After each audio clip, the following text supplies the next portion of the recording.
Joe Budden has plans to leave Spotify. You know, his podcast is on Spotify. That's where his exclusive deal is. Here's what he had to say on his last podcast. What 7 episodes left means is that September 23rd, this podcast, new episodes of this podcast will no longer be available on Spotify exclusively. September 23rd, I cannot tell you where this podcast will be, but as it stands, I can tell you where it will not be, and that is Spotify. Is he really leaving, though? Because I listened to that whole rant yesterday, and at the end, he was like, hopefully we can talk today, Spotify. Hopefully we can. But you know what it is. He's ramping up. You know, it's kind of like, you know, when you're in an argument with your girl or ladies, you're in an argument with your man, and you be like, I'm leaving. And then when you walk out the door, you really ain't got nowhere to go. So you really just about to come back in the house. Yeah. But you just gotta watch it. You gotta watch what you say on the way out, because you might say something that makes that person say, well, you know what, go on then. Make him lock the door so you can't get back in. But that's what that was. He said, I can't tell you where it will be, but I can tell you where it will not be. And that is Spotify. And he said that he only has 7 more episodes of the podcast that will be released there. Now, Spotify did not comment when they were asked for a comment. So, but that's what he's supposed to do. I don't know if he's supposed to do it on his podcast, but that's what he's supposed to do. He's supposed to tell everybody he's leaving, so other people out there know that he's leaving and could possibly give him an offer. I didn't hear the podcast, but you know, I did. I listened to the whole thing, not the whole podcast, but I listened to that whole rant. It starts around the 64-minute mark. But I mean, it sounds to me like Joe Budden is a person who knows his worth, but doesn't know how to properly negotiate it. Because if you keep doing deals with various corporations and you keep getting trash ass deals, that's on you. Like things like vacation days, bonuses, all of that has to be negotiated in your contract from the beginning. Shouldn't that be as manager or as an agent or as an attorney? You know, shouldn't they be looking out for his best interest, especially somebody who's done this rodeo before that knows that? I mean, I know my attorney has been through this before, so she's helped a lot. And, you know, shouldn't it be that? Like, you know, there's certain things that I might not know to ask for, but that's what I pay her for, right? Yeah, and also, too, when I hear, when I heard Joe, like, comparing his show to, like, you know, Spotify signing Gimlet for hundreds of millions and The Ringer for hundreds of millions and Paracaps for hundreds of millions. I think it's very important to note that they got that money from Spotify because they are actual networks with tons of IP. Those networks have a bunch of shows and other content, a bunch of staff that knows how to make those shows. You can't compare your one show to a whole network. Yeah, but it's one of the biggest. It's one of the biggest podcasts out there in I don't want to say urban, but our thing. He should be getting a lot more money than he's getting though. I'm not saying he shouldn't get a lot of money. What I'm simply saying is you can have the number one show on Spotify, but one of those networks might have 6 shows in the top 10. You know what I mean? 10 shows in the top 20. You have one hit show. I didn't hear the podcast. How much does he say he's getting? Oh, I don't know. He didn't say no numbers. He didn't say no numbers. I don't know. He was just comparing it to the numbers that are out there for like The Ringer and, you know, Gimlet and other stuff like that. But like I said, you have one hit show, but that network, Gimlet or The Ringer, might have 10 shows that are all hits, 10 shows that are all solid. So all I know is that if you keep having the same issues with various companies, because it was the same thing at Complex, it's probably not them. It's probably you, Joe. So listen to all the kids out there. You may know your worth, but you have to know how to properly negotiate it. But hey, what do I know? I'm just a man who's in the final year of his contract. My deal is up in December. So what do I do? You leaving, you leaving, man. You F that. They don't let me, if you don't give me $100 million, you going outside, you going to do the same? Charlemagne, let me help you. I know that you have this healthy obsession with me. I know that you think we are competing. You might also think that we're fighting the same fight. You would be sadly mistaken in all 3 of those. This goes back to the Breakfast Club interview with Dame Dash. And he tried to tell y'all, but it went how it went when you're trying to explain something to people who just cannot imagine that. Yeah. Charlemagne, you're not going to get it because I own this. My most valuable, my most powerful, my most accomplished asset, I own it. Ownership. You see all these black people running around preaching ownership, ownership, ownership. There's a reason for it. You, my friend, work for iHeart and have for 10 years. I came in here one day and said, yo, Stephen A. Smith got $10 million a year. I see him on everything. He's doing the finals, Sports Center. He's interviewing athletes. He's fucking talking to Max. He's talking to this person. He's got a radio show. He's doing everything in the world. 10 million? Well, yeah, when you don't own some shit. Yeah. Mm-hmm. We got that part. But let's zero in on what it means. Charlemagne, you broke an entire radio station.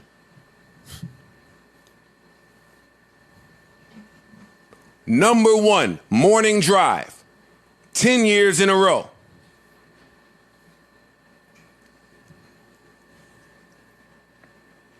I asked him when I spoke to him, do you think you're paid properly for the work that you've done?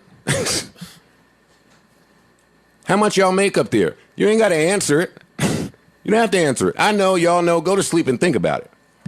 But 10 years at number one, breaking a radio station, breaking a network, because it's iHeart. Right. They also have a podcast division. See, Charlemagne, for me, Joe would never do that because it signifies conflict of interest.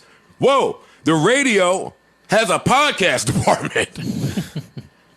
No, I'm out of here. I'm out of here. I only thought the Spotify shit would make sense because they were fighting with the labels. Let's get them some money and see what they do with it. We synced it. Now we know. And I'm coming back to tell people, like we've done historically.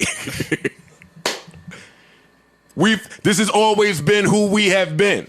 I see people saying, there go Joe burning a bridge again.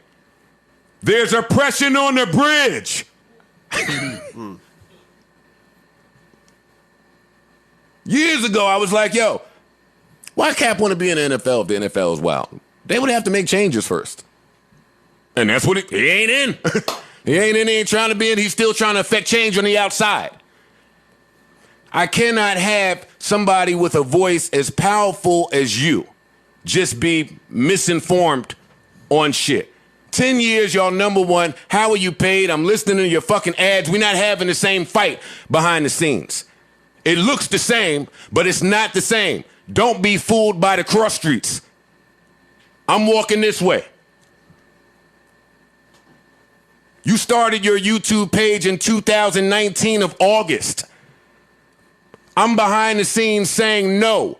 You cannot insert SAI into 400 episodes of back catalog. You cannot ruin user experience this way. Know why? Because it's fucking mine. And since you don't understand that, Charlemagne, let me paint a different example for you. Let me come to your house every day and paint over 400 of your favorite sneakers. A different paint every day. Would you let me? You? Mm-mm. No, of course you wouldn't let me fucking do that. It's silliness. I'm on the phone with Charlemagne listening to my brother fight for oppression. It don't make sense. And he don't even see it still. It bothers me when I have to waste time to turn around and explain some shit to somebody that's bright. But fine, let's do it. Charlemagne, they ushered your ass right out of the HBO doors. Why? According to you, for something you didn't do. That's oppression. That's what happens when you don't have your own. We're not fighting the same fight at all. Your MTV2 show, where is it? It's gone. Know why it's gone? Because white people said it should be gone. White people didn't see the value in your amazing show, Charlemagne, that you were pulling creators up from Twitter, giving them a look, letting them eat. It was a good show. It don't matter if it's good, Rory. Oh no, I know if we don't have the power to keep it here. I know the point, the exact point you're making. Am I off? No, not at all. Get your own. 100%. You can't. And that's why a lot of you, listen, it's a lot of these racist niggas that play both sides. They know the values with the blacks, but they won't share with us. They're getting cool with the racists behind the scenes. It's a lot of us that say we want to emulate the Hoves and the Puffs. And is that Byron Allen? Yeah. The Byron Allens. Mm-hmm. It's a million names I could pull out right now. But the Master P's. Mm-hmm. The Kanyes, all of the people that had to change status quo to come back and show us how to do it. But they have to speak in codes just like they fucking had to do in the slave days. I watched the Yusef Hawkins doc the other day. Came in here and talked about it. Know what it instantly brought me to? When Chubb Rock put out Treat 'Em Right, I was dancing my ass off. Never forget, Yusef Hawkins, and when you walk in, you don't just stutter. Black on black, remember that. It's simple.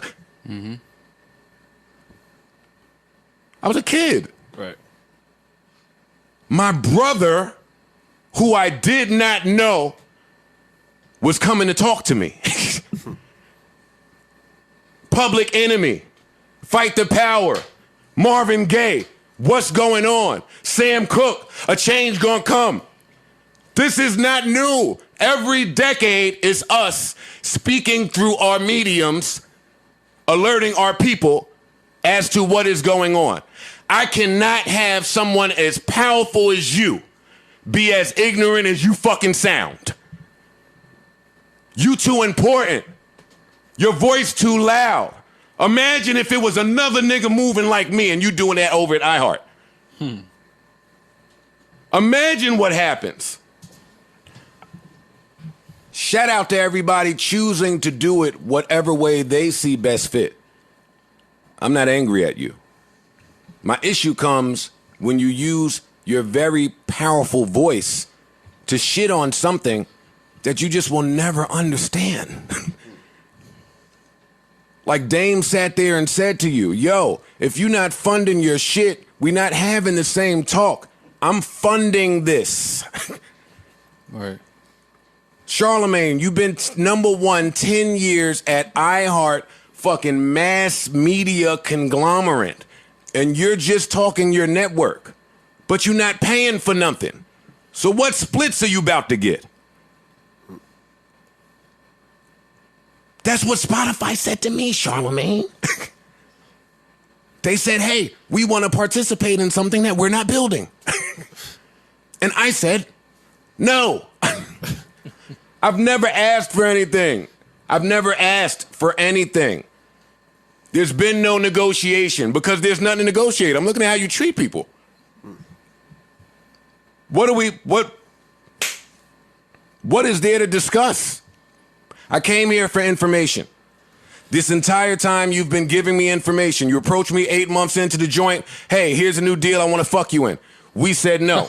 They come back in December. They mad about it, no bonus, cool. The bonus is written in the contract. It's written there. Hey, if you hit this, you get this. Guess what? If the people making the rules change the goalposts, you don't get it.